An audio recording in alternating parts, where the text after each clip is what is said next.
رمضان گزر گیا سارا، صرف چند دن رہ گئے، صرف چند دن۔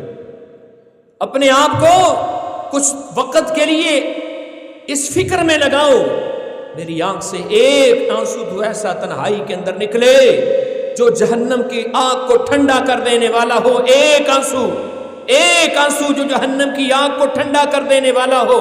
رسول مکرم صلی اللہ علیہ وسلم نے اس شخص کی بد نصیبی کو بیان کیا ہے۔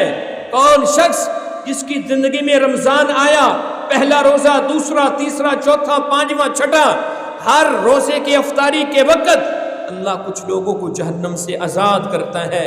میرے 30 روزے گزر گئے، 30 روزوں میں سے ایک دن بھی اگر میری زندگی میں ایسا نہ آیا میں اپنے آپ کو جہنم سے آزاد نہ کروا سکا، اس سے بڑھ کر بد نصیب بندہ ہی کوئی نہیں ہے۔ پتہ نہیں ہم میں سے اگلے رمضان کی بہاریں کس کو نصیب ہوں۔ کتنے ہی تمہارے ایسے قریبی رشتہ دار، کتنے ہی تمہارے ساتھ اٹھنے بیٹھنے والے، کتنے ہی تمہارے صفوں کے نمازی پچھلے رمضان میں تھے، اس رمضان میں نہیں ہیں۔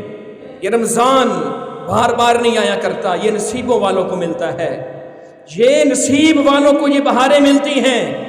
یہ چند دن جو رہ گئے ہیں اس کے ساتھ اپنے تعلق کو اللہ کے ساتھ مضبوط کرو اور اللہ سے عہد کرو، اللہ سے عہد کرو کہ رمضان گزر جائے گا، ہم مسجدوں میں رہیں گے،